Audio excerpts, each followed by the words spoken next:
Night school. Night school. This podcast might not exist without you, John, because like 2 or 3 years ago, 4 years ago now, when you started mentoring me through a phase of life that I was in, you were giving me a ton of books. Got really into reading nonfiction books on spiritual, metaphysical stuff because of that mentoring, and then got Raleigh into it. And we started Night School about 2 years ago. We've wanted to have you on since the beginning. I don't know everything that you've done in your career. I know that you were the head of cybersecurity at Hanford. I know that you have also done retreats and studied directly under a bunch of spiritual legends. But I don't know 90% of your career background. You want to give just a very brief introduction to that? Sure. Thanks. I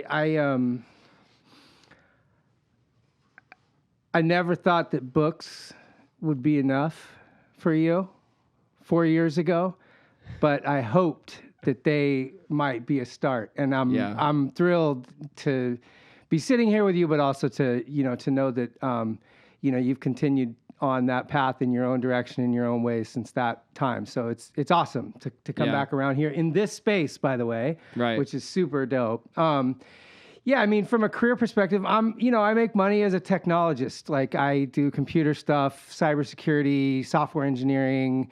I try to do it for organizations with whom I have good values alignment. That's been what I've tried to do over the last 15 years since I got sober and had some mystical experiences of my own that helped me to sort of set boundaries and direction in my day-to-day life in a way that was hopefully congruent and aligned with what I was trying to do in my spiritual life. And so, I've had a bunch of different gigs like that. Right now, I'm a software engineering director, still out at the Hanford side. I've had my own business. I ran a company called Whole Story. It's still around, but we're kind of in a different phase that was really informed by a lot of the more spiritual work that I've done. That was a 5 or 6 year venture. And I don't know how much of a resume that you want, but no, that's good just enough. A general overview. Yeah. And I knew about Whole Stories, so I should have mentioned that one too. My bad. No worries. And who are your favorite spiritual teachers that you've studied under directly? Oh, wow. Well, I think the one that you would know that is for sure probably the biggest single biggest influence is Richard Rohr, who's a Franciscan priest and mystic, whom I've studied with and worked with half a dozen times over the last 6 years, including going on a 5-day rites of passage experience with him back in 2008, right after I got sober, and then in 2009 I was in a CC with him and about 40 or 50 other people for a week, kind of learning about St. Francis's life from a mystical perspective. So he's been a big influence for sure. The other one is someone you wouldn't know because he's a very obscure legend in Helena, Montana, David Spencer. I would also have to give a shout out to my old psychologist, Rob Drury, who is a neo-Jungian shamanic master in his own right, who definitely had a role in setting me on this path, many years ago, and to whom I owe a great debt. So sweet. Yeah. Thanks. Well, that's all the introduction I need. Unless you want to share anything else, I would love to hear about this book. No, I'm happy to get into it. Dope. Why Die Wise? How'd that sound? That probably sounded pretty cool, honestly. Yeah, I bet it did. Yeah, we'll have to blur that out because that's just powerful marketing right there. Yeah, so Die Wise. I mean,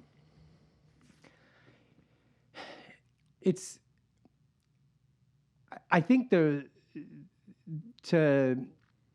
understand why I would propose this book of all books in this moment in time, it helps to maybe locate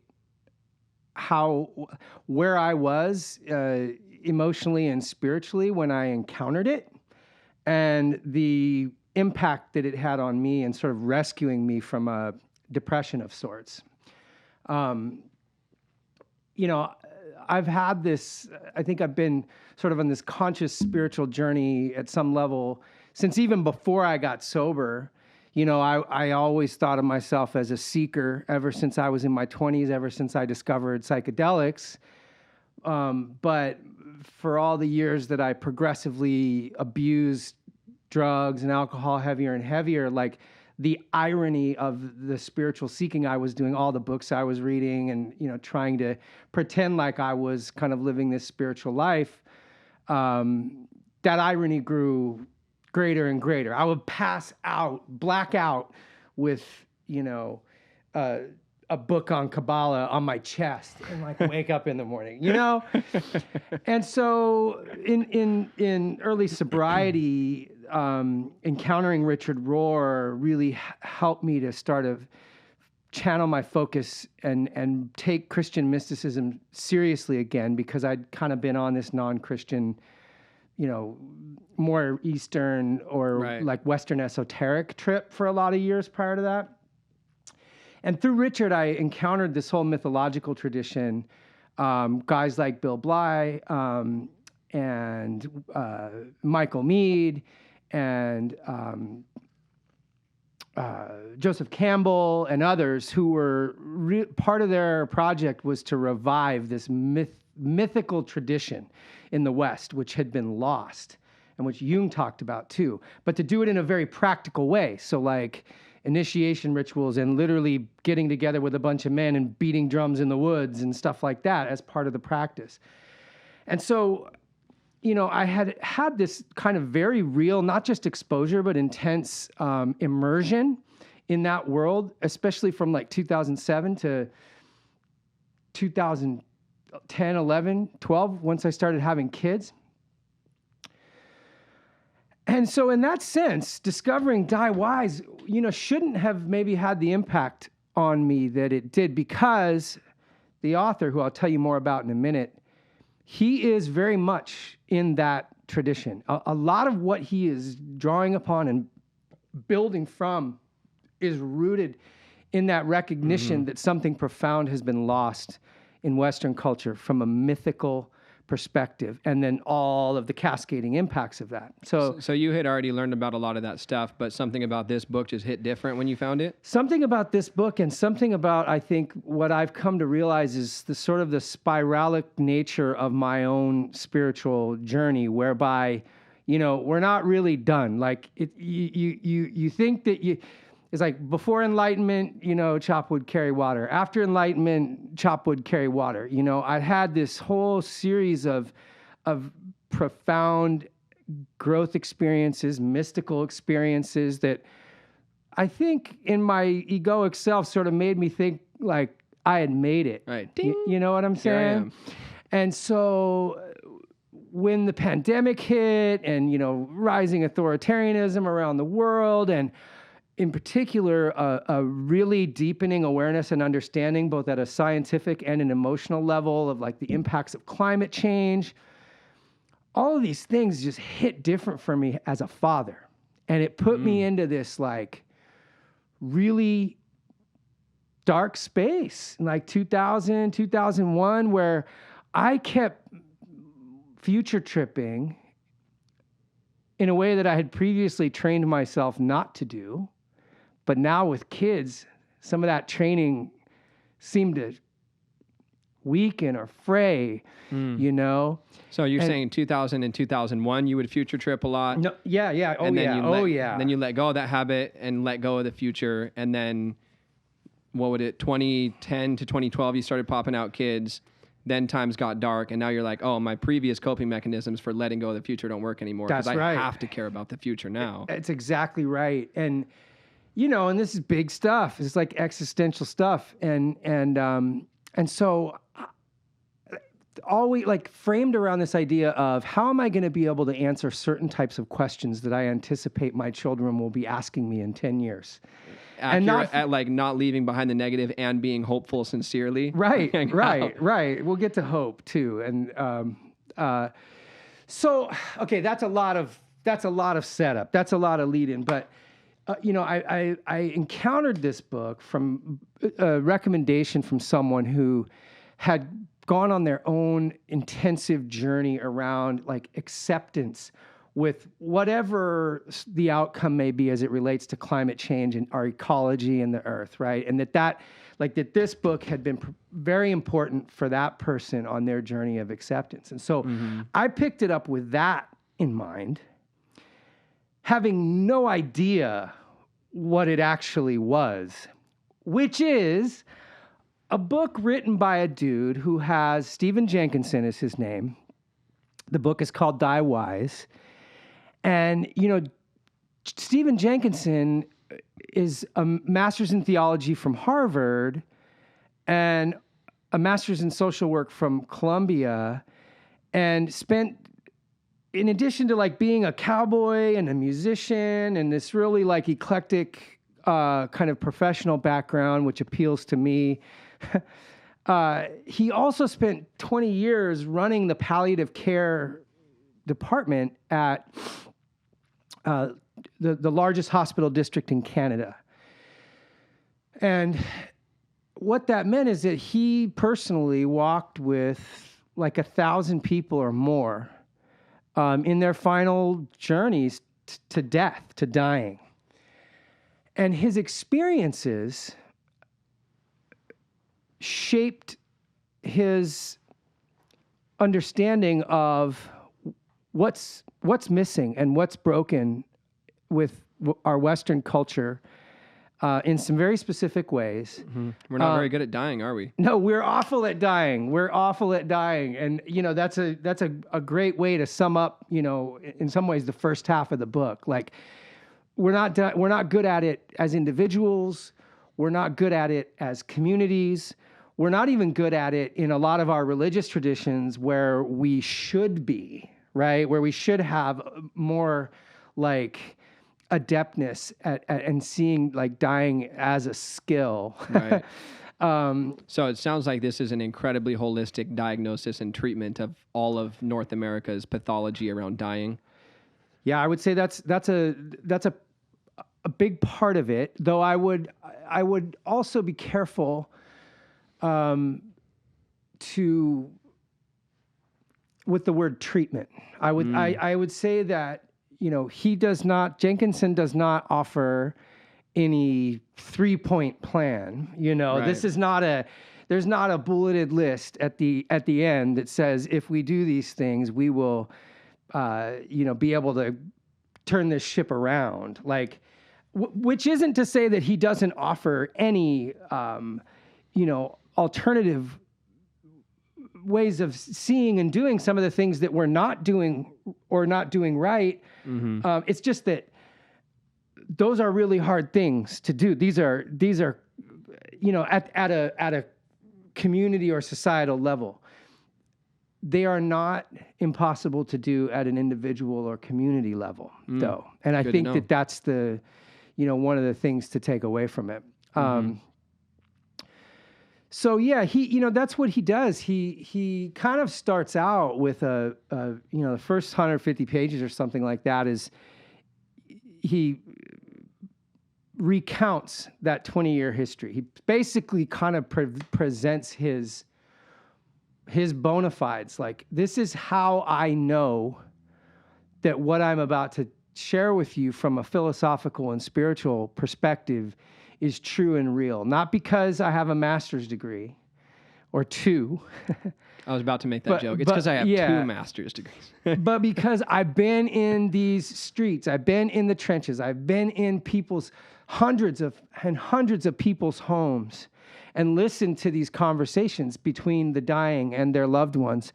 And I hear the systemic dishonesty that the way that we've built these systems impresses upon people, the fact that there's no other way but to talk about this journey that you're on as a fight. We're gonna fight this thing, this cancer diet. We're gonna fight this thing until the end, and we're gonna put you in a managed care situation where we're gonna drug you up and give you 6 more months of your life, but those 6 months of your life are gonna be empty to a degree, rather than giving you the opportunity to even think about what it means to die well and to move into this, mysterious, mystical milestone that is a part of the Paschal mystery that has been around since the beginning, but we are going to protect you from that and from having to, really live that experience.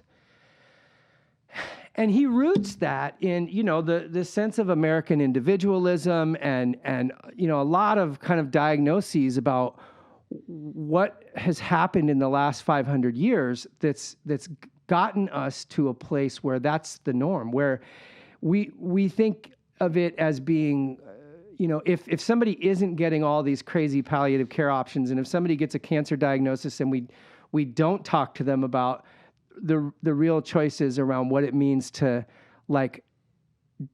choose to die rather than to choose to fight to live for 6 more months with this question of quality of life, that we're so normalized to that we don't. I didn't really think a lot about it. I think of myself as someone, because of the death of my brother Luke, who was my best friend and who died suddenly, in the Chicago Marathon at the 25th mile when he was 21 years old, and that experience took 7 years for me to fully integrate. Mm-hmm. And through it, I feel like I have developed a different relationship, a friendship with death than most people who have not had a similar experience. Mm-hmm. Right? I think you have to really go through something like that to be able to kind of know and then operate from a new place. Right. And just a quick side note, in honor of Luke, is there any part of you that likes this guy more for the traits that he shares with Luke? Because wasn't Luke also a musician, a cowboy, and a bit of a sage himself? He was, for sure. Yeah, I mean, I never thought about it quite like that, but you may be onto something. But so I had sort of thought of myself as someone who was savvy to the ways of death, as someone who, I'm very conscientious about being present to people when they're dying, to families when they've lost a loved one in my circle, and to enter into that space with them very intentionally. Mm-hmm. But I hadn't really processed or thought about the degree to which we've institutionalized this fear and pathology of death in our medicalization. We medicalize dying. Yeah. Right. This is one of life's essential processes. Death. I mean, the Paschal mystery. It's central to the universe. It's central to the dominant theology of the state religion, to the extent that we have one in the United States, and yet our relationship with it is one of still fear and avoidance, even to talk about it in plain language. Right. And I hadn't really appreciated that fully, I guess, before I read this book. And the Pascal or Pascalian mystery, is that relevant enough to touch and define? So the Paschal mystery is Christ has died, Christ is risen, Christ will come again. The Paschal mystery is the Catholic word for the life, death, and resurrection of Jesus. I use it more broadly to refer to that same pattern as it's expressed in all life. Something dies and decays and gives life to a new tree. That pattern that for the 4 billion years that Earth has been the engine upon which life has sustained itself and evolved. Right. Like that's so. And much of the point of the resurrection miracle, if that really was a thing, was to demonstrate that pattern in plain sight for everyone to see. Right. Like, look, this is how it actually works. Let me break the rules a bit to demonstrate this for you. Exactly. And that's missed. That's not really emphasized in the church. Totally. And it's a weird thing, right? Where even within religious communities where people have been indoctrinated about a certain vision of the afterlife for their whole lives, they, when death approaches, not the way my brother Luke died, like a lightning bolt struck him. I mean, that's how that happened. Like, it was crazy like that. So he didn't have 6 months or 2 years to live with a diagnosis that was saying, yeah, you're going to die, right? But people don't get that diagnosis that says you're going to get 6 months or 2 years and you're going to die. They get a framing that says this is a fight and you can win and we are going to hold out for miracles. And we never give those people, those millions of people, the opportunity to really choose to die in a way that affirms life and that Pascal mystery. So that whole emphasis on, hey, you can fight, we can treat this. It has this unspoken companion with it. That's death is bad and you should avoid it. That's right. They're teaching that without saying that. And I think it's, I mentioned this to you the other day, but I think it's worth touching on. Jung and Freud both sort of located the root of our biggest psychoses or neuroses in that instinctive fear of death that we have. And so I think it's that's meaningful because that fear of death that most people will say, like, they're not afraid of death. Like they're afraid of pain or they're afraid of suffering. They're not necessarily, we all die eventually, and there's that sort of flippant attitude or about death. But the reality is that when it comes down to it, and this gets into one of the other big themes of the book, we have these visions of an afterlife, but what we don't have in our culture is initiation rituals, rites of passage, meaningful rites of passage that actually instill into adolescence, typically when it's happened in indigenous societies for thousands and thousands of years, a sort of near-death experience that is ritualized and guided by elders that is intended, yes, to separate childhood from adulthood, but also almost universally to give them an experience of death before death. Right. Right. So we're supposed to be rehearsing, huh? Right. That relates that Micro-deaths. exactly, because then it changes your relationship with death, and it orients you to a stance of service towards your, those types of rites of passage are about bonding you to your community as well. So you come through all of that with a friendship with death, with a new set of responsibilities and awareness of your obligations to the community now that you have moved through childhood. And that manifests in an attitude of service. And all of that has been sort of abandoned. And this is all very familiar to me from my previous work with Richard and others as a general set of themes. But what I had never appreciated until encountering Jenkinson was the degree to which that death phobia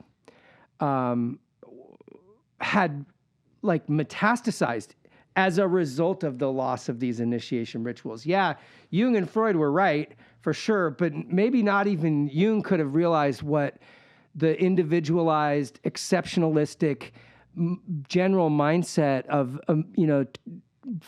iPhone-obsessed, American culture in 2021 would turn out to be. Right. The fact that we don't die when we die is the case because we are a part of a greater whole. And so fully realizing that is to realize that you are a part of a greater whole, right? And so then being afraid of death also goes hand in hand with being hyper-individualized. Yes. Because if you're not a part of a greater whole, you're screwed when you die. Right. If you are a part of some greater whole, something's going to catch you when you pass on, like happened in that ritual I did when I was a teenager, right? That's what the thinking is supposed to be. Yeah. I don't know about that ritual from when you were a teenager. Not me personally. I'm saying if I did grow up in a culture where it's like I went through this terrifying experience where I was absolutely and completely alone on this vision quest. I had this part of it. And then when I emerged from this experience, the same tribe was there to catch me on the other end of it. So now I know I'm a part of this tribe because I've experienced like separating it from it dramatically and then coming back different and having them embrace me again. And then you realize that death works the same way, that You separate, you have this completely alone experience, and you're immediately caught on the other side by some shared whole. Exactly. That's exactly it.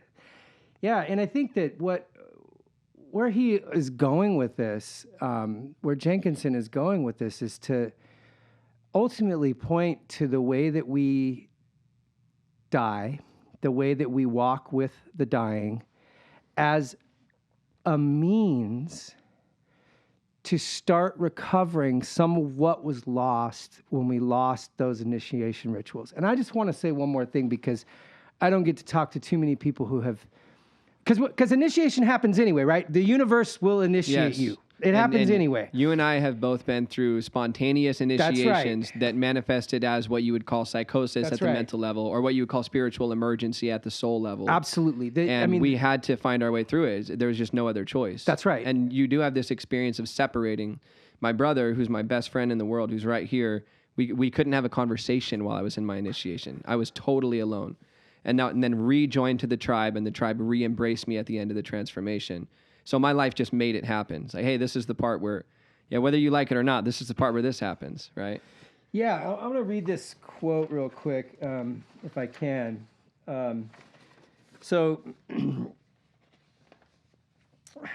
Because he also talks about what passes for initiation rituals these days, and the general shallowness and emptiness of these, like baptism. Or even just graduating from high school, or getting your driver's license. I mean, these things that we tend to think of as quote unquote rites of passage in this day and age. And you went to the bar and got a beer, right? You turned 21, exactly, that kind of stuff. And so he says, my point is that being born, or surviving school, or seeing our majority or seniority, none of this makes us human beings.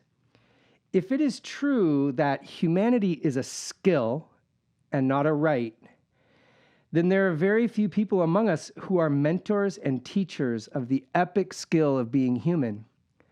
That means that our culture is inundated with 50-year-old adolescents who, in their peak earning years, are getting as much for themselves and their loved ones as they can, who are waiting for their retirements to serve their communities in their spare time, if they stay in their communities when they retire, and then only in times of fair weather, like that service, right?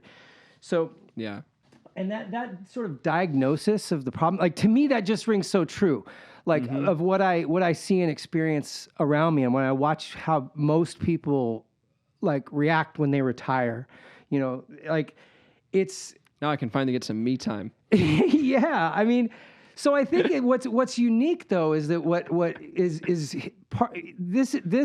that type of passage is, again, familiar to me, because guys like Robert Bly and Richard in his, what he does with rites of passage, he doesn't do it anymore. He's too old, but it's now there's a ministry that's started out of the work that he's. Great. It's called Illumin.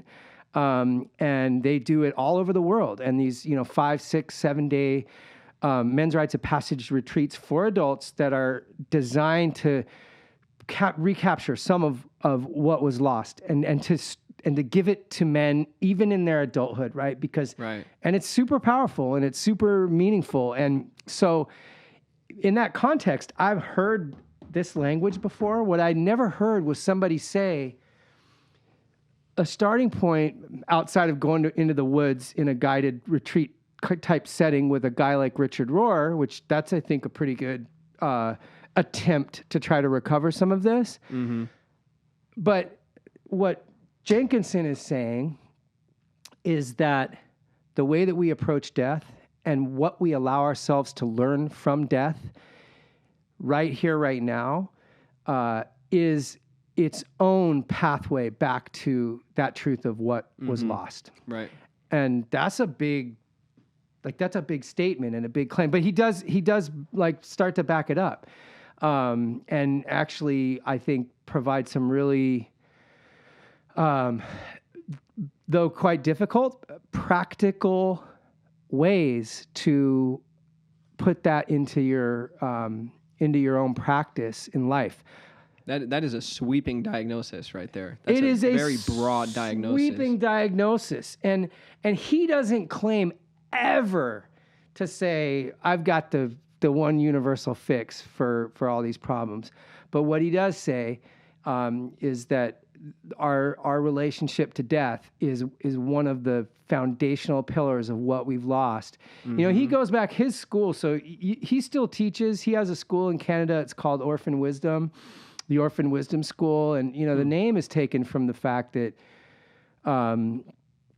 when 500 years ago, after the Europeans had completely populated their own continent and were fucking it up in all kinds of different ways, ecologically, politically, etc. You know, they found the New World and they came over here in droves and by the millions, right? And I mean, those are our ancestors. Mm-hmm. And those people became orphans from their ancestral connection. They were orphaned, and you know they left behind their ancestors' bones in graveyards 3,000 miles away, and there's no internet, there's no set of cultural ties that connected them to the land, that made them indigenous to the European land. Right. Those were cut. All of that wisdom, and so they landed here.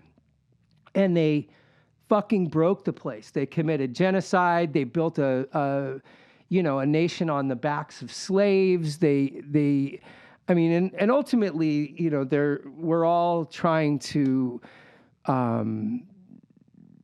live in the long shadow of many of those like major cultural sins. And right. So that reminded me that, or showed me for the first time that for settlers to commit violence against the indigenous is to cut off their own knees, to cut off their own connection to our ecology, right? Absolutely, absolutely. And so that orphanhood that we have inherited from a wisdom perspective, right? What Jenkinson is saying in this book and with other teachings of his is that some of that can be rebuilt and restored. We need to generate a store of orphan wisdom, right? We need to become indigenous to the land, and we need to recognize that regardless of what religion you're raised in, or you've chosen, what your spiritual path is, that the Pascal mystery in its large sense is the central animating mystery of the universe, right? It is. Yeah. Like it's still a mystery. We don't fully understand it, and we can't. And yet by entering into it, not being afraid of that death, we open ourselves to receiving at least part of that mystery in the form of wisdom that we can use to live better lives. Yeah. You know, right. and really actually do things with it. This isn't just about like, and he talks a lot too about, you know, that Pascal mystery is central to the idea of what, you know, we would call the web of life, like Chief Seattle called the web of life, or like Indra's net in the Hindu tradition, that, you know, these different metaphors for the essential interconnectedness of all things, right? Yeah. And I think what I needed when I encountered this book, because I spent a lot of years pondering those questions and, you know, meditating and reading and trying to approach it from the perspective of like unitive consciousness, like, and you know, up here. And I think that what was so essential for me in encountering this book when I was deeply concerned with, and still am, issues of ecology and, you know, the fate of our planet, of Gaia, is that he is down in the dirt. Like, this isn't about unitive consciousness per se. It's about the web of life at the level of the decaying bird on the forest floor who becomes the food for the flower that grows the next spring. You know what I'm saying? Yeah. And like not shying away from the reality of that entire process, and making friends with death, honoring, loving death, which we really are not good at. You mentioned the other day when I first showed you this library that one of our essential issues is the way that we do agriculture. Our essential issues as humans is the way that we do agriculture removes us from the land, because we go, well, I can dominate this. I can take all this. I can store it up. I can use it whenever I want. So now the earth is just like this vending machine that I have dominion over. And I'm just making a connection now that to have mass slaughterhouses where all the animals are killed and then the meat is sent to us, we don't have to think about that part anymore. So we don't really have to look at death at all if we don't want to. We can hide it in the slaughterhouse. We can hide it in the hospital. And besides hitting a bird with our car once in a while or something like that, we can just pretend it's not even there. Totally. You're absolutely right. That's a great connection to make. And I think one of the things that he talks about is the funeral industry too, right? So there's all of these ways that we insulate ourselves from the reality of death, whether it's human death or the death of various aspects of the living world, the community of creation, if you will, even down to the way that we fucking run funerals in this country, where do you know what they do in Tibet when a lama dies? They give them not a llama. They put a little cigarette in their mouth and they get cool clothes on them and they hang out with them. The llama, not like a the teachers, goat, but a like teacher, the sages. They give them a sky burial. Do you know what a sky burial is? No clue. That's when they take that dude or that lady. I don't know if there's, female lamas in Tibet, but there probably are, even if they don't have the title, right?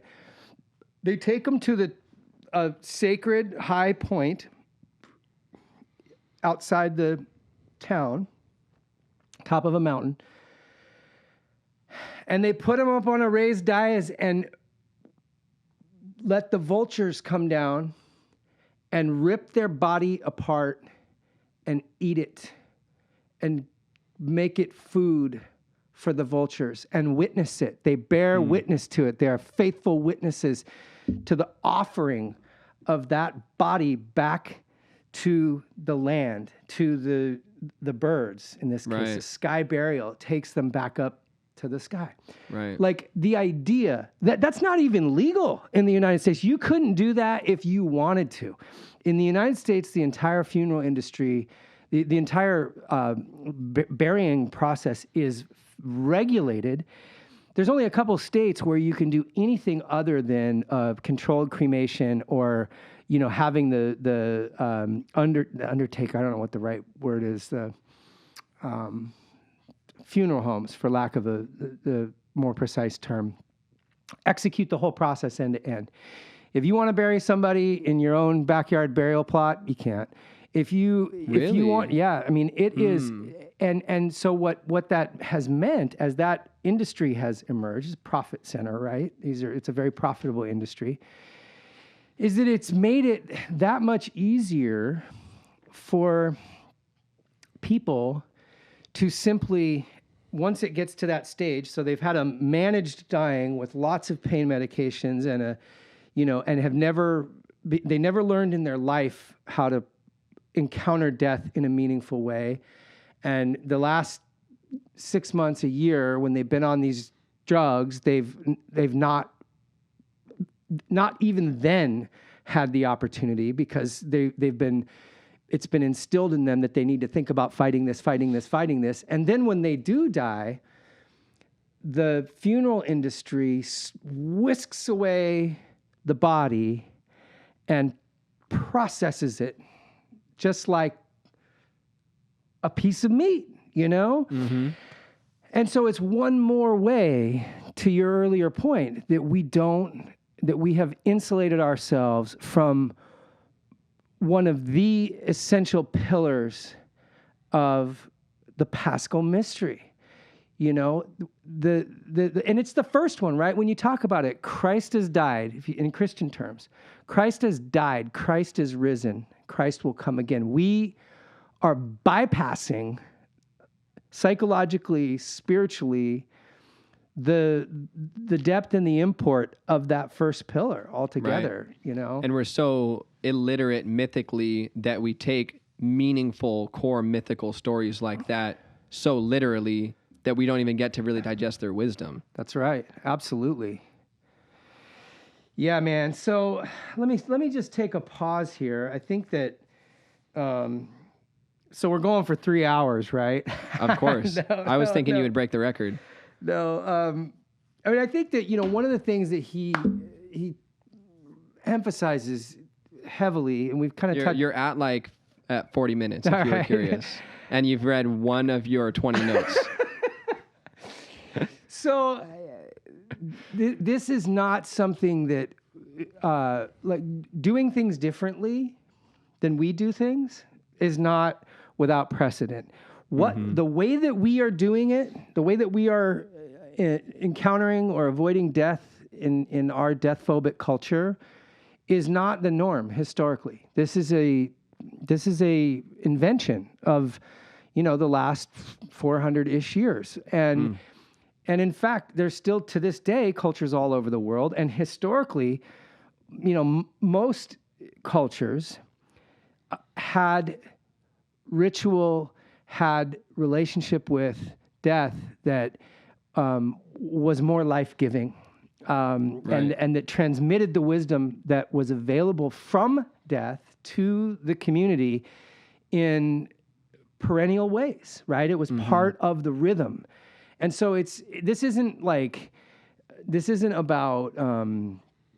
valorizing, you know, the old noble savage kind of idea, like, oh yeah, the indigenous, the native peoples, they all did things so much better than we did. And like, it's not but that. But that thinking has emerged because we're trying to recover something, right? Yeah, for sure. Right, exactly. People's response to it, right? Oh, yeah, right. Yeah. Oh, yeah. Did they really? Did they? Yeah. Well, there were some native people who were cannibals. So what do we, you know, like throwing out that kind of straw man? The reality is that this a more sane, more life-giving approach to death has been the norm historically.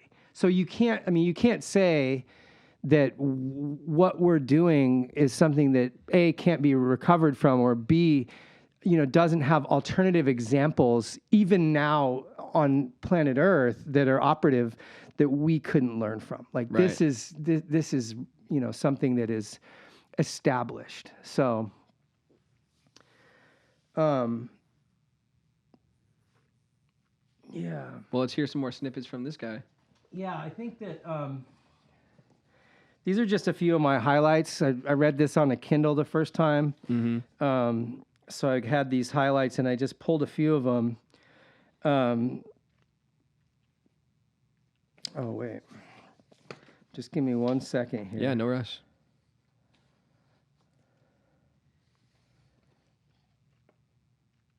Yeah, to the point of what we were just talking about. He says, but ask yourself whether dying is universally traumatizing across all cultures and times. It is not. It is not so.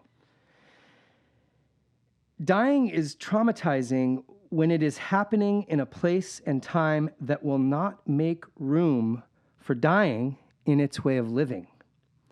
It is not dying that is traumatic. It is dying in a death-phobic culture that is traumatic. And then he goes on to compare some of these, you know, other cultures. And he gives a lot of examples in the book, specific examples. But he says, in these cultures, humanity is purposeful and not a goal.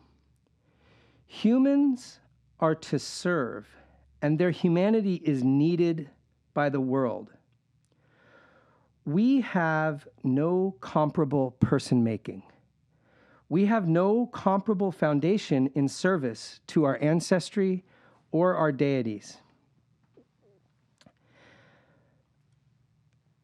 Uninitiated people are the people who are trying to die not dying. And uninitiated people are the people who are trying to help them not die. It has not, on the face of it at least, the makings of an inevitably good outcome for anyone.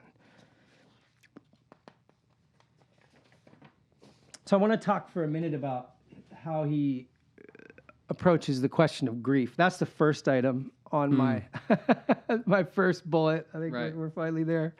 No, we've been hitting some of these for sure. What does that say? Grief is Pascal? Grief is a skill. Grief is a skill. I was so close. Here's what he says. He says, grief. Just saying the word makes something happen.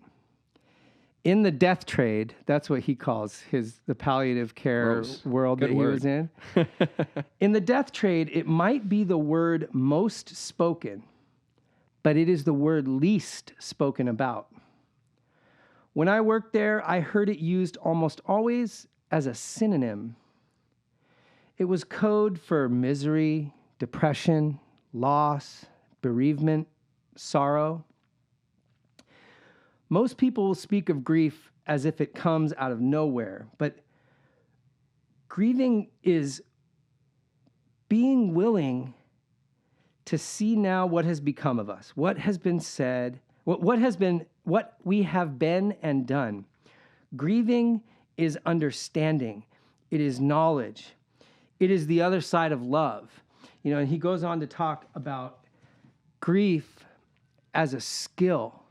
He talks also about suffering as a skill, and that part of what happens in these initiation rituals is the introduction of understanding of how to, approach grief, suffering as a skill, not just something to endure, not something to try to free ourselves or distance ourselves from as quickly as possible, but something to welcome in as the inevitable and designed, other side of love, of what makes us fully human. And so, his film, there was a film made about him that won some fancy award in Canada, like the Canadian Public Broadcasting outfit, some kind of best documentary-ish thing. It's called Grief Walker. And I imagine nobody just scrolls through. It's on Amazon. You can watch it on Amazon. Nobody's just scrolling through looking for something to watch on a Friday night with their girlfriend and sees Grief Walker and is like, oh yeah, let's hit that one up, But it's actually a dope title because it's not that long. It's like an hour and 10 minutes, and it's fucking awesome. It's really quiet. It's beautifully shot. There's some intense parts relating to death specifically. The one is the death of a child with cancer. That's pretty hardcore, like that sequence. But in general, it is not a melancholy or tear-jerking kind of movie, even with that title. It centers on the subtlety with which, in his work as a palliative care chaplain, essentially, he would try to meet people where they are, either the dying person or their families, to be able to nudge them, if they were there, if they could be nudged, towards shifting their perspective and how they were encountering death, to help them become, rather than grief avoiders, rather than grief suppressors, to help them become grief walkers, Mm-hmm. I mean, it's fucking deep, man. And I totally got it, because my own experience with grief around my brother's death, and also the grief I experienced in early sobriety as I became fully aware of the degree of harm that I had done to so many people in my life that I loved, and, experienced that grief simultaneously as love for them, and the awe and the mystery of their enduring love for me, even through all of it. Yeah. The idea of grief as both a teacher and as a skill was one that I, was. He has better language for it than me, but I had it here, And the 12-step process that got you out of that mess kind of presents embracing grief as an antidote to attachment, right? For sure, absolutely, and I think it's interesting that you bring that up. He talks a lot about, one of the prescriptions for how to start relating better to death, making friends with death, comes down to, our illusions of control, and comes down to cultivating a stance of acceptance, which is also a huge theme in 12-step spirituality. He has let me see if I can find it. We're making our way through these bullets. We're not going to get to 3 hours, dude. I'm way more compact than that. Look at what he says. Okay. You talk for 3 hours when we're not on a podcast. That's true. So he says, that is far beyond the current mantra about acceptance. Acceptance is what you do to the weather when your parade is rained on. Love is what you do to your children when they begin living a life that you haven't lived and don't understand. That is loving life and praising life and proceeding accordingly. Getting good at dying for anyone involved in it doesn't mean that you are fine in spite of it all. It means to be wrecked on schedule. Think about all those memorial services you've been to where there's a finely crafted photo montage of the dead person's life, where there are pictures of film clips of that person right up until the ending of their life start to show itself. Then, no more pictures. The kids don't even recognize Grandpa in most of the pictures because that younger, more preferred man didn't exist by the time they were becoming aware of him. This is propaganda. It's the way totalitarian regimes re-educate their populations for the future by prescribing what they are allowed to remember. Kids deserve a grandpa that died, not one that just stopped being grandpa without saying anything for a month or two and then slipped from view. That's where they'll begin to learn how it is to weaken and die, which will probably be their lot someday. And it's where they'll begin to learn how to be sad in a sad time. That's what we owe children, the chance to learn something besides trauma and aversion, something like a good example that will serve them well when it's their turn and there is no one left from the time that they were kids but themselves. That, like, what he said about kids being comfortable being sad in a sad time reminded me that maybe a lot of our avoidance of emotion is it stems from avoiding death, because we think that if we step into sadness, we won't survive it. Like, a lot of people, they avoid sadness because they think if they touch it, it'll like kill them or something. But if you embrace sadness and then you come out the other side of it not sad anymore, you have learned that you can survive being sad. Like, then the next time there's an opportunity to be sad, you're like, oh, I know how this works. I'm going to do this for a little while, and then at the end, I won't be sad anymore. The fact that we avoid death and grief instead of embracing it, do you think it's created an avoidance of emotion in general? For sure. Yeah. And I think it's such a huge detriment because, he talks about grief being a skill, which I love. And he also talks about grief being a teacher. And I think in my own, giving up on grief as that teacher because we're afraid of experiencing those deep emotions in the way that you just described, is separating ourselves from one of the essential aspects of the Pascal mystery, which is that grief is in some respects our greatest teacher. And I look at the example of my mom, who was always a pretty spiritual lady, Catholic and like spiritual director. Yeah, you've met her. Gotten spiritual direction from her, and she's amazing. But she wasn't a spiritual director. She was just a good Catholic mom of 7 kids who went to church on Sundays and, was very service oriented, but did not have much of a mystical bent to her at all.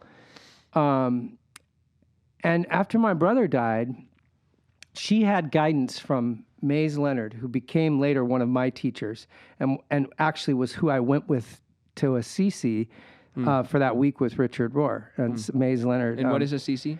It's a city in Italy. It's where St. Francis is from. And Richard is a Franciscan, Right. so in the tradition of St. Francis. Mays was right there at the right time to help my mom learn how to step into that grief instead of running from it or suppressing it. And my mom spent a year basically like holed up in her room. I mean, she was grieving. She was under bereavement. But what she was doing was praying and meditating and reading certain, mystical works by, John of the Cross and Teresa of Avila and Richard Rohr too.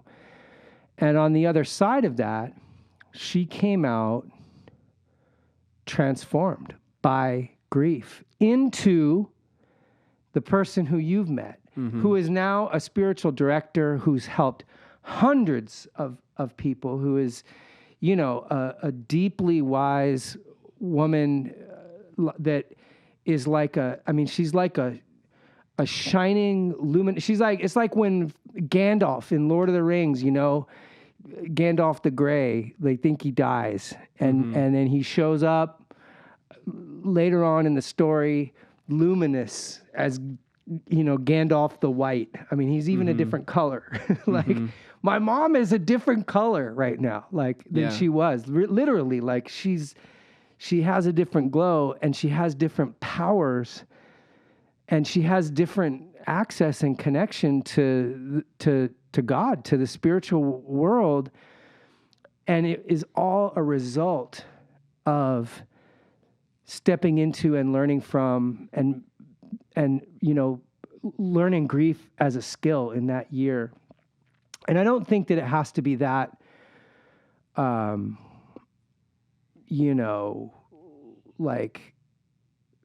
monumental, a change or an impact for everyone necessarily. There's grades of that, but I think it illustrates the power of some of what he's saying here and how grief can be that teacher. It's a part of that Paschal mystery. Like, it's embedded in Christ has died. It's the wailing of the women at the foot of the cross, in the Christian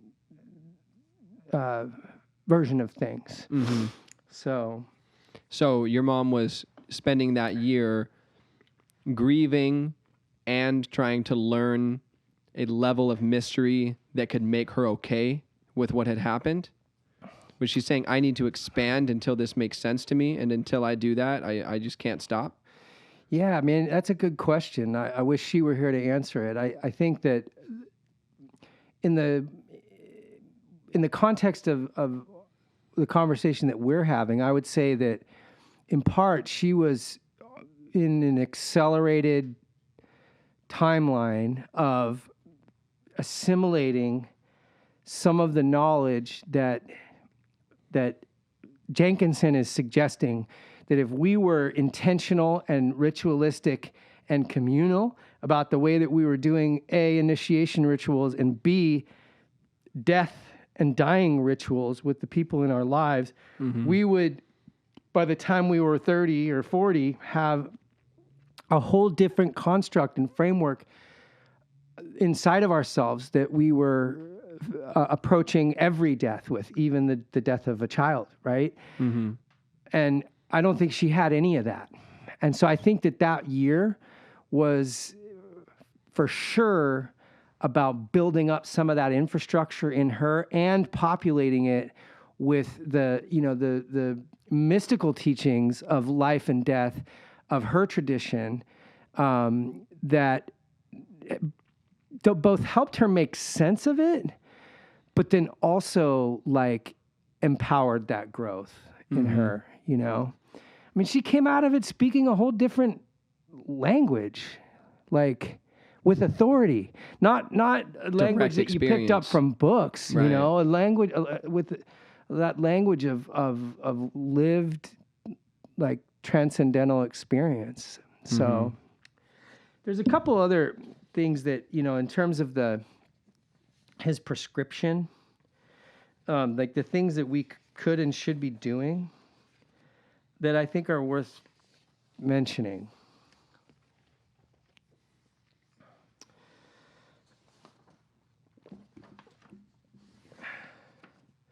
So he gets to the end. He assumes that a lot of people have fallen off.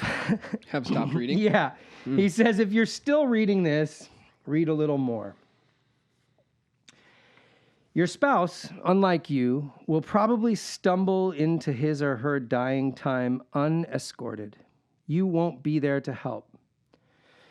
So you'll have to do it now. And he's talking about it as if you had found out that you were dying, right? He's cool. So you have to do it now. Here's how. Tell your spouse how it is to be inexplicably dying. If no one on the professional end has had the courage to tell you what is happening, then you'll be the one who decides what is happening. Then, faithfully report on your ebbing days, the sway of the disease, the unfamiliar absence of energy. Tell your spouse everything he or she doesn't want to know or hear. And don't wait to be asked. Don't aim for acceptance or comfort. Aim at this. I'm going to give you something of your death now through mine. So you'll have something reliable when you get there. Something of me. Let me love you that way.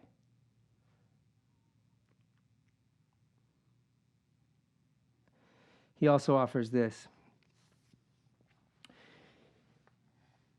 Here's what you'll have to say more than once to plant both of you in the time you're in.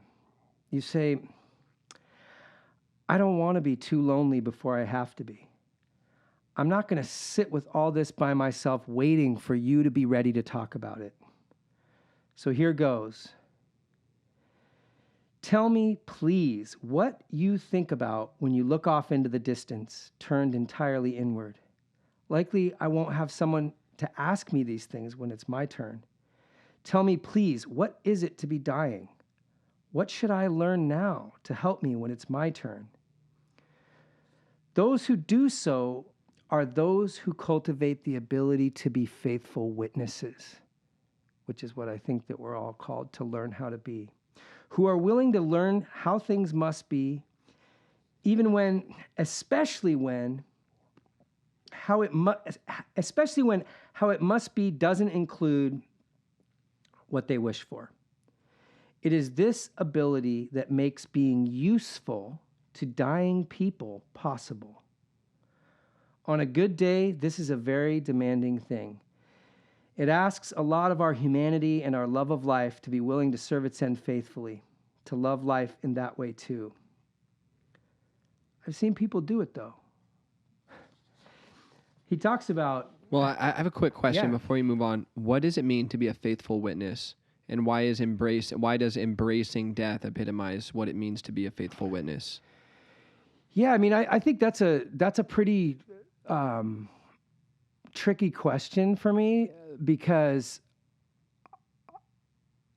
it almost sounds like unflinching, like an unflinching witness, right? Like that there is, and what's the value in being unflinching, in being a witness to all that is going to come to pass, regardless of how gross it is, how scary it is, how fearful it is, how grief-inducing it is.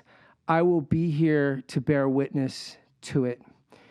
And I think that why that matters, where the power in that willingness comes from is something about community. It's something about honesty. It's something about authenticity.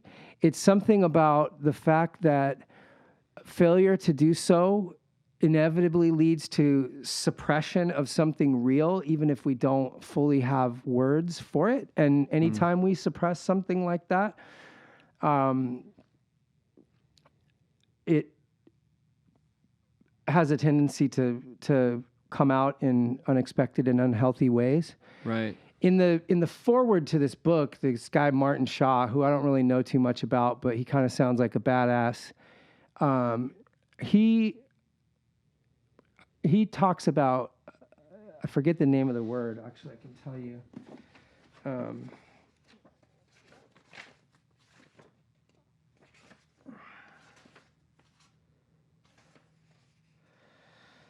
So he says,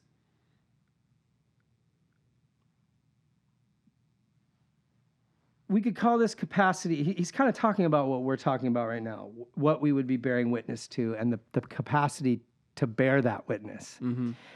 He said, we could call this capacity hireath.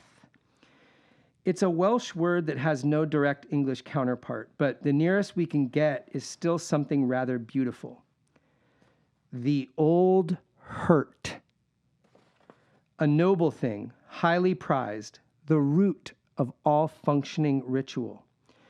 And that hurt is something no Celt, which, by the way, is the indigenous people of most of a lot of like the Irish and Scottish descended and English descended people in this country, right? Right. And that hurt is something that no Celt would dream of being without. It is the very weft and weave of true culture. It has nothing to do with clinging to grievance, but rather, and this is the line that made me think of it when you asked your question, wearing a certain hard-earned melancholy like a cloak. To those with eyes to behold it, it is the essential markings of an elder. And we are drowning in its deficit. I think that he puts it better than I did. It would be that like that capacity to be a true witness is an essential capacity for that next stage of initiation into elderhood. Mm-hmm. Right? Yeah. That Welsh word that he's talking about, it refers to like the most ancient kind of grief and pain and separation. Like, does it refer to archetypal pain and grief? Yeah, I think that would be one way of looking at it. I mean, that's the first time I've encountered that word, so yeah. It's new to me too. But is that how the concept rings to you, or do you see it a little different? No, it does. It's like like an archetypal grief. The recognition that Pascal, that essential Pascal mystery, is incomplete without that grief as a component, right?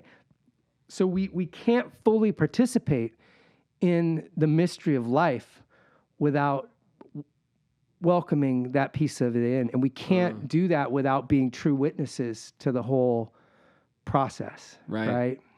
As far as Christianity goes, it has always seemed to me like only the Catholics embrace that there's something about Catholic worship where, like, I prayed and meditated at a Catholic meditation room, I guess, in Portland that was like up on this cliff. You know what that place is? It's a big Catholic I don't know if I've ever been there. Sounds dope.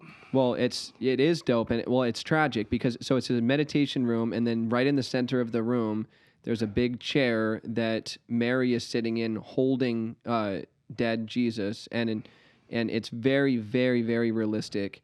It's very tragic, and you just look at it and you just weep thinking about the archetypal unfair grief and death.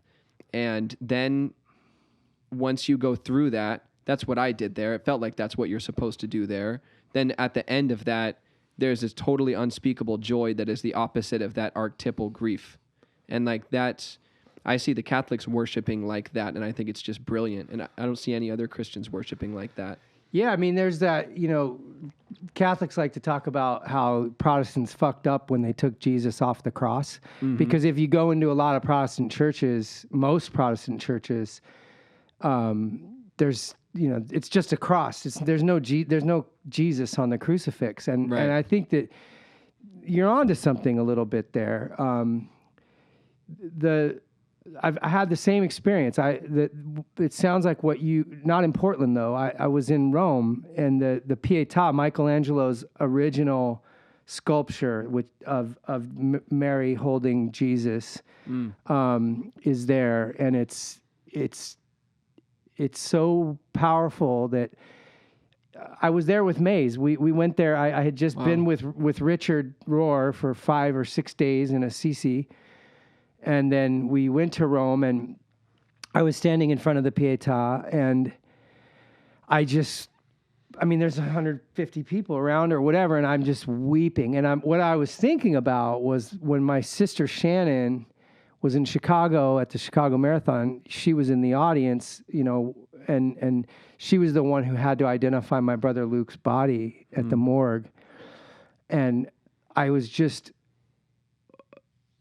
overcome with the visceral, empathic, emotional reality of what that must have been like for her in Chicago, that was brought about by the vision of this sculpture. Right.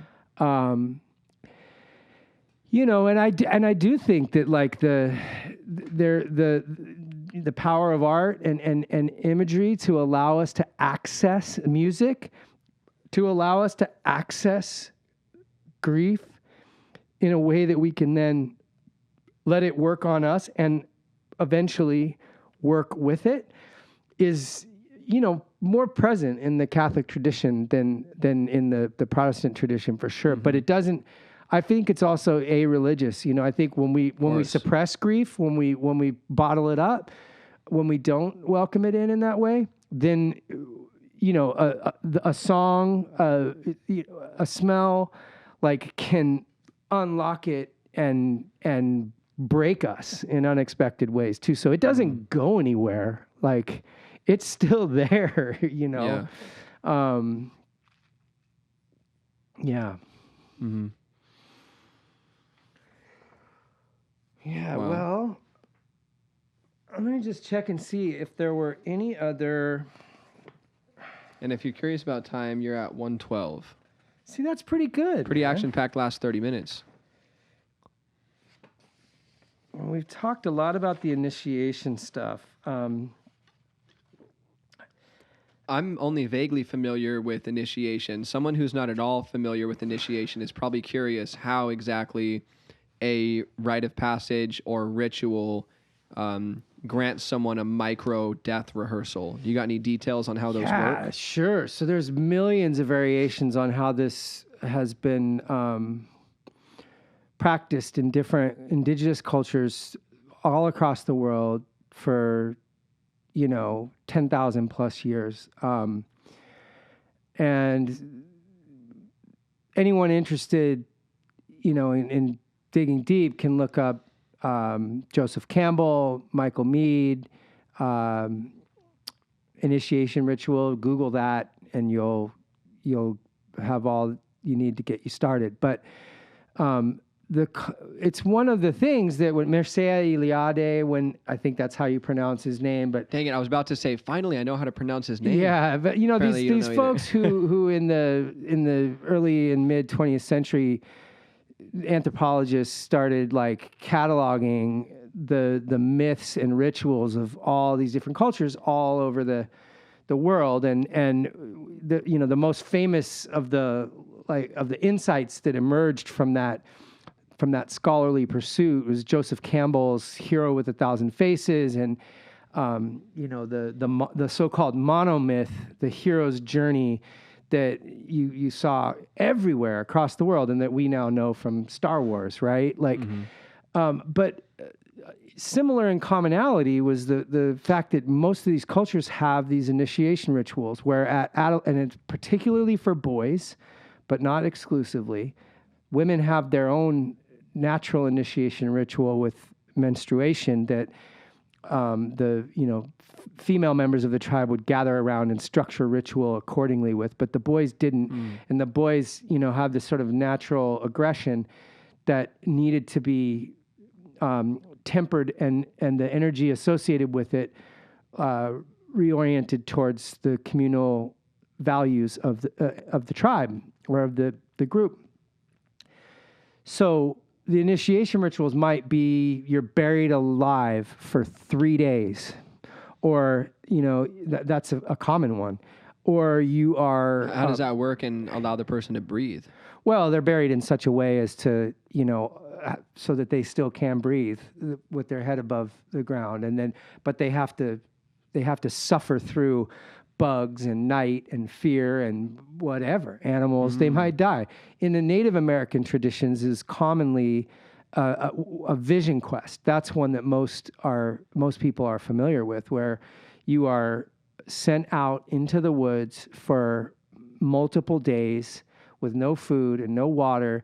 You've got to live off the land. You can't return to the tribe until you've had an encounter with an animal that reveals a piece of wisdom from the Great Spirit for you about the role you are to play in the tribe's, common existence. Wow. So there are many, many, many, many different types. What they share in common is real suffering, real struggle, real potential of like danger and even death, like on a vision quest, but also with guidance up to the beginning of it from the elders, and then a welcoming back in and a contextualization of the experience by the elders, both before and after, so that it is seen in the context of the mythological worldview of the tribe, the gods, and how the gods interact with and support the people. So it is explicitly placing the adolescent at the intersection between the spiritual world and their everyday world, and the near death experience. Is all about signifying the end of childhood. Your childhood is ending, and your life of adulthood and service to the community is beginning. So that's part of the so way it is a symbolic death of childhood as well.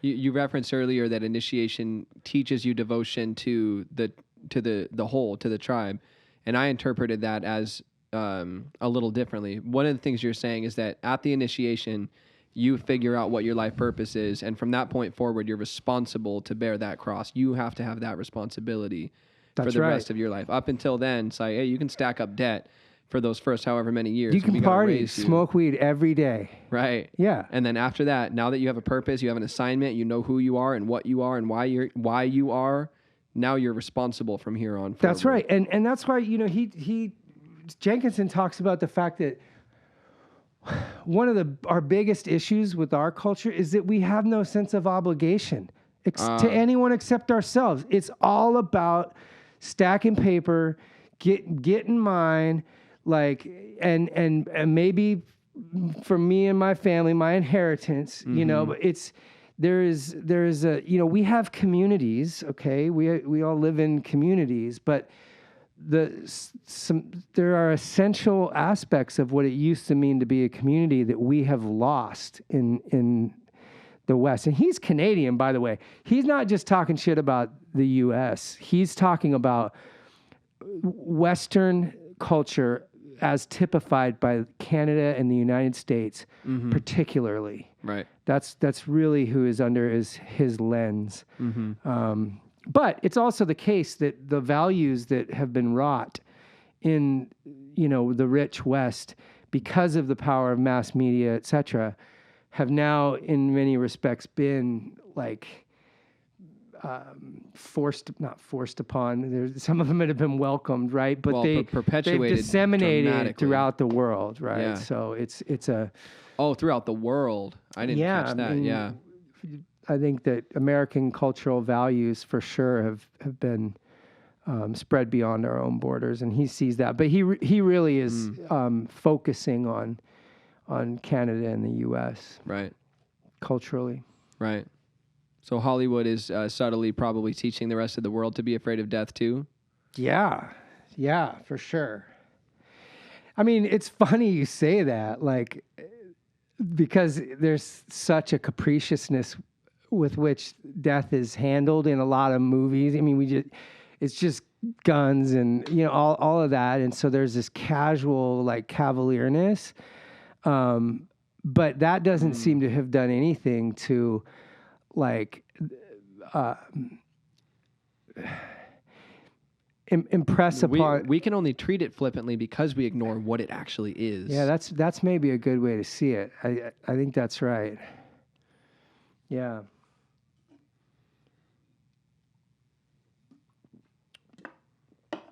Let me see.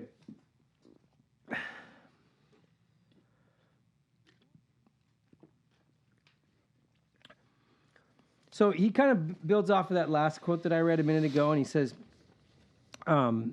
this understanding stubbornly insists on knowing the real limits to one's life. It gives initiated people some skill at suffering by making the stories of their lives and deaths purposeful stories. And it starts early in life. The news of your death brings the rest of your life toward you. It forges kinship to go along with identity. And it is news that young people deserve as a part of their adolescence.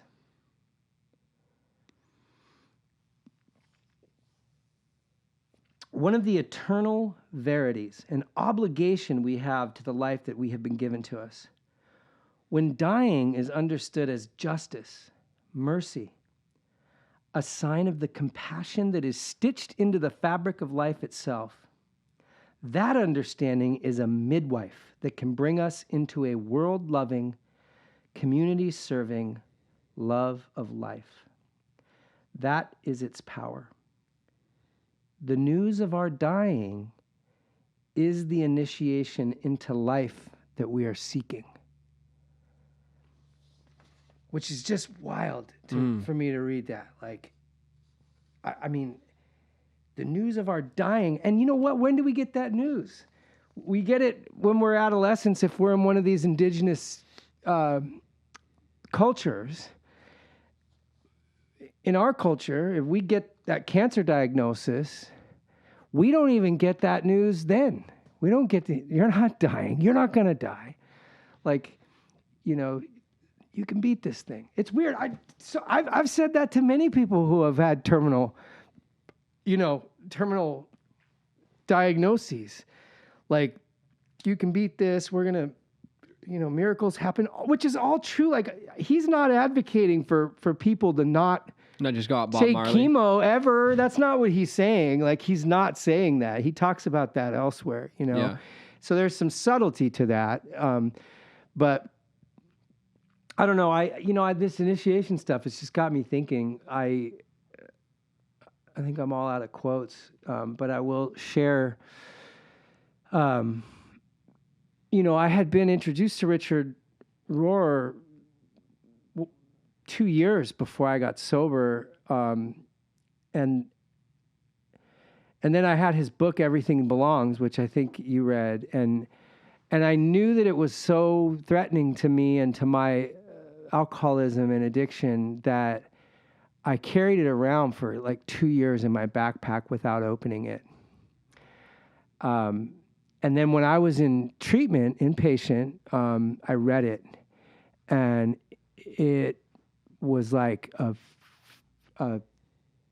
explosion. I mean, it was everything that I needed in that moment. Exploding? I mean, just like the way that I put it was that, I'd spent 10 years reading like on this spiritual journey in the midst of my addiction, traversing all these different traditions and disciplines and methodologies, and all the while just getting fucking wasted all the time, every single day, and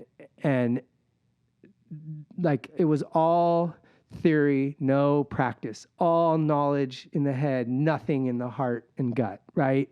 That accumulated in that 10 years. And then when I read that book, it was like the catalyst for so much of that stuff that I had been reading and pretending to like settle into the rest of my body. I mean, it was, and my whole life changed immediately. Like, I mean, I was, 7 days after I was in treatment, it was like I was a different person. I mean, I was still the same person, but it was, it was what Christian, like evangelicals would call a true born again, like experience, right?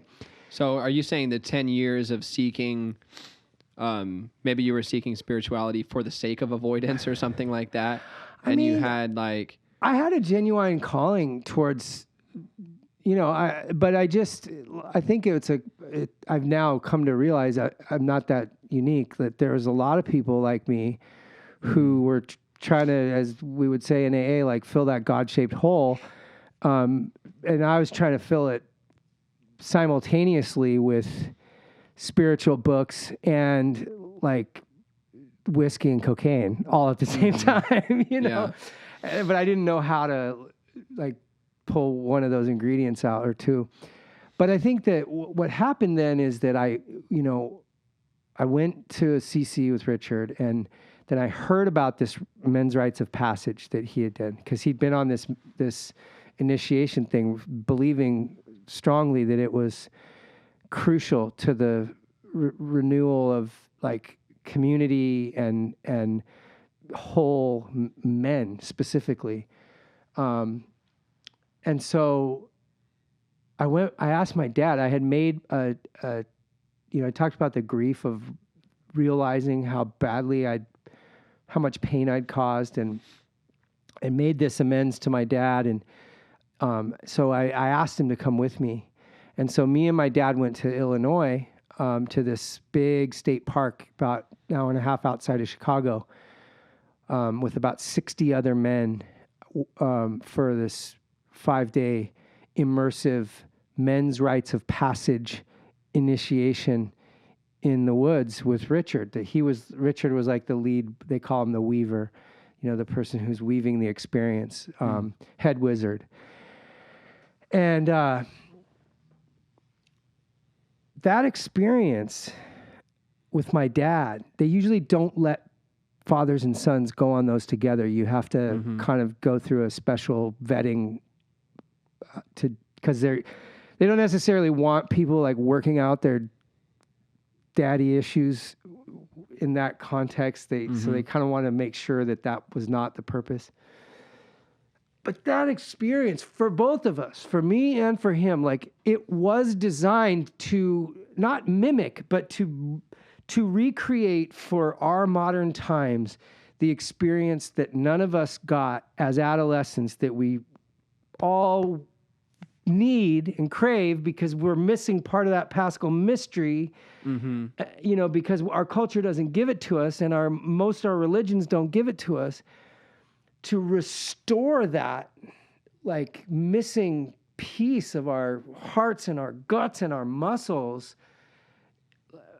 over that 5 days with like, and it fucking worked, man. Like, on both of you? Yeah, absolutely. I mean, my dad's not a religious guy. He goes to church. He's a Catholic in his own mind. That's his identity, but he's not like particularly devout, and he's certainly not like on the mystical level the same way that my mom is. He'd be the first to tell you that.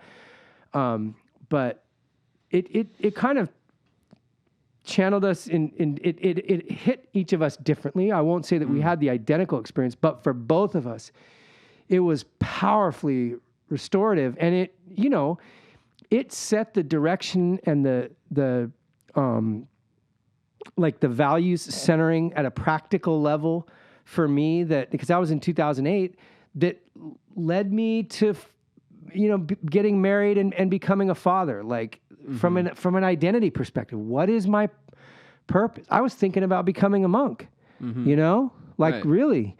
And so, I mean, it was, I would wish that everyone could have that experience, and not every, go beat drums in the woods retreat is is the same. Not every one of them is designed like with a, what's intending to be a many thousand-year lineage of ritual experience mediated for the 21st century by, people who have tried really hard to be true to the archetypal like purpose of it. So yeah, I mean, if anybody's listening and that experience is really powerful. It's Illuman, ILLUMAN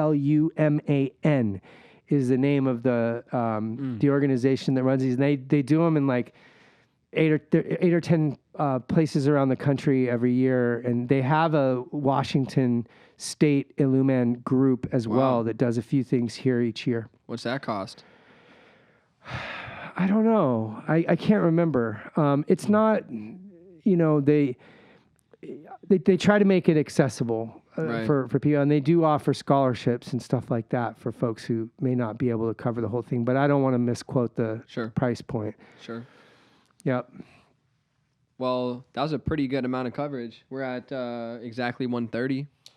I don't have anything else that's, as they say, on my heart right now. I feel like I've tried to do my man Stephen Jenkinson justice. I'm going to see him in Seattle. He's a musician too. He's playing a concert and storytelling event in sick. The Friday after Thanksgiving in Seattle at Washington Hall. So I'm really stoked about that. So I'm curious. I've been trying to figure out how to integrate my life purpose in this modern world. And one of the things that you called my experience in 2018, or maybe this was just Stan Groff, was a shamanic initiation. Yeah, that was probably me. As in an initiation into the role of shaman. And now we're trying to figure out, what does it mean to be that ancient vocation in this context?